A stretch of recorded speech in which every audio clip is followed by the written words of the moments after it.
నాదనుభావంబు నయమొప్ప వినుము నాదనయరుకలో భేదంబుగాక నాదను దేకంబు భేదంబుగాను నాది నాదనగా పరగును నాదని నా తనువు నాది నాదనుచు నెరుగును నాదాను తనువు మాయా నాదాన ప్రకృతి ఎరుక నాదాన మరపు తెరపు నాదాన నిజేగాము నాది నాదనగా పరగును నాదని నా తనువు నాది నాదనుచు నెరుగును. జై నిజ గురుభ్యో నమ. జై అమలాంబ సమేత అనుభవానంద రాజయోగేంద్ర ప్రభుస్వాముల వారి దివ్య చరణారవిందములకు ద్వాదశి వందనములు సమర్పించుకొనుచు శ్రీ గురు బాలరామస్వాముల వారిచే విరచితం పైన ఆవరణ విక్షేప రూప శక్తిద్వయ నిరాసకం పైన శుద్ధనికుణ తత్వ ద్విపదార్థ దరువులలో మనం 22వ ద్విపదార్థంలో అచలబోధ అవగాహనను గురుదేవుని ద్వారా అందుకుంటూ ఉన్నాం. నాయన శిష్య, చెప్పాను కదా, ఈ ద్వైదోషములుగా ఈ నేననే ఎరుకే 2 తెరంగులుగా అదే భావిస్తూ ఉన్నది, ఊహిస్తూ ఉన్నది, మోహిస్తూ ఉన్నది అని. ఇంకొక విషయాన్ని చెప్తాను నాయన. నాధనుభావం నయమొప్ప వినుము. విను శిష్య, నాదనుభావంబు నయమొప్ప వినుము నాదను ఎరుకలో భేదంబుగాక నాదను దేహంబు భేదంబుగాను. ఎలా అంటే నాయన, ఇది ఈ నాది అనేటువంటి భావన ఎలా ఉన్నదో దీనిని శ్రద్ధగా అవలోకించి అవగాహన చేసుకుని విను శిష్య. ఈ నాదనే భావాన్ని తెలియజేస్తాను నాయన. ఇది నాది అంటున్నది ఏది? ఎరుకే. నేను అంటున్నది ఏది? ఎరుకే. ఇది నాది అన్నప్పుడు నాకు విలక్షణంగా ఉన్నది, నాకు పరగా ఉన్నది. అది పరగా ఉన్నదాని నాదని ఊహిస్తూ ఉన్నది. ఇది ఈ నాది అనబడేటువంటి ఎరుకలో భేదము కాకుండా నాదనే దేహంబు భేదంబుగా ఉన్నది నాయన. అంటే ఇక్కడ ఎలా ఉన్నది? ఇది తాను వేరే, తనతో తోపింపబడినటువంటిది వేరే. ఎలా కుదురుతుంది? అది ఇది ఒక్కటే, కానీ ఇది ద్వంద్వములుగా ఉన్నది. కానీ నాదనే ఎరుకలో ఉన్నదా భేదము? లేదు నాయన. అది ఎప్పుడైతే వ్యక్తము అవుతూ ఉన్నదో, అవ్యక్తముగా ఉన్నప్పుడు భేదము లేదు శిష్య. వ్యక్తమైనప్పుడే ఇది తానుగా, తెలివిగా, శరీరముగా, జగముగా ఇలా త్రిపుటిగా ఉన్నది నాయన. ఇది ద్వంద్వముగా ఉన్నది, ద్విపుటిగాను ఉన్నది, త్రిపుటిగాను ఉన్నది. ఇది ఈ నాదను దేహంబు భేదంబుగాను నాది నాదనగా బరగును నాదని నా తనువు నాది నాదనుచు నిరుగును. ఇది నాది నాది అనేటువంటి విధానంతో దీని యొక్క ప్రయాణం సాగుతూ ఉన్నది.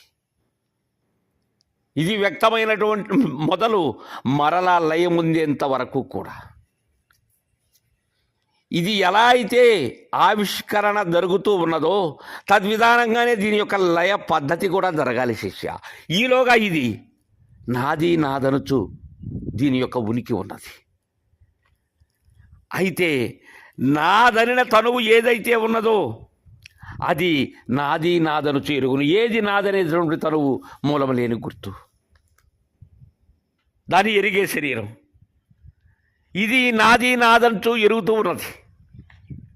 అయితే ఒక్కటి శిష్య, ఇక్కడ నాదానా తనువు మాయా నాదానా ప్రకృతి ఎరుక నాదానా మరపు తెరపు నాదానా నిజగము నాది నాదనగా బరగును. నాది అనేటువంటి తనువు ఏదైతే ఉన్నదో ఈ దేహం నాది. ఈ దేహం అనబడేటువంటి దానిలో ఉండబడేటువంటి సమస్తము కూడా నాది అనేటువంటి ఆ శరీరము ఏదైతే ఉన్నదో అది మాయ నాయన. అది లేనిది నాయన. లేకనే నాది అనేటువంటి భావన క్రమ్ముకుని ఉన్నది శిష్య. అలా పరదాలో ఉన్నది నాయన. ఇది ఆ పరదా ఏదైతే ఉన్నదో తన్ను తాను మురిసిపోయేటువంటి పరదాని తొలగించుకోవాలి నాయన.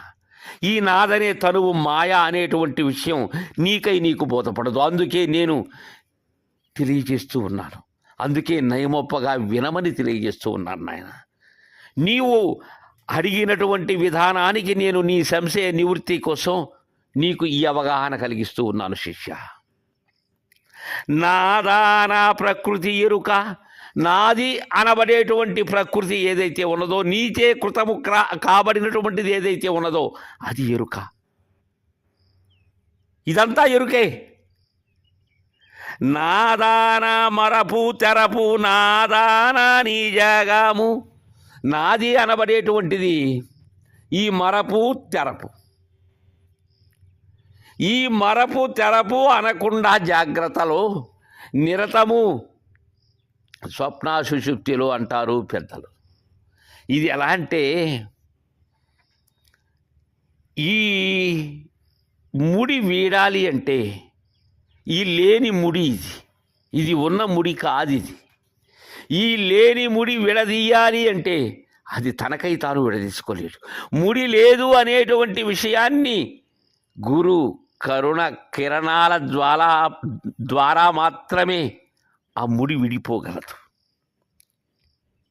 నీవంతా నాది నాది అని ఏదైతే అనుకుంటున్నావో అది నీతోనే ఉన్నది. నీ ఉంటేనే నాది ఉన్నది, నాది ఉంటేనే దాన్ని ఎరిగేటువంటి నేను ఉన్నాను.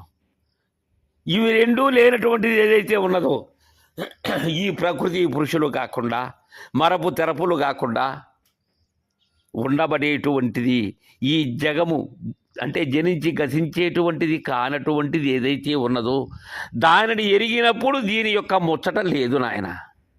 అప్పటి వరకు ఇది అవగాహన కావాలి. ఇది అవగాహన అయినట్లయితే ఇక వేరే అవగాహన కావాల్సింది ఏదీ లేదు. ఇది అచల బోధ అందుకునేటువంటి శిష్యునకు అందజేసేటువంటి గురుదేవునకు ప్రాథమికమైనటువంటి విధానం నాయన. ఇది ఈ నేను అంటే ఏది, నాది అంటే ఏది. అలానే నాది అనబడేటువంటి ప్రకృతి ఏది, అలానే దానికి విలక్షణంగా నేనుగా ఉండబడేటువంటి ఈ ఎరుక ఏది. ఈ మరపు అనబడేటువంటి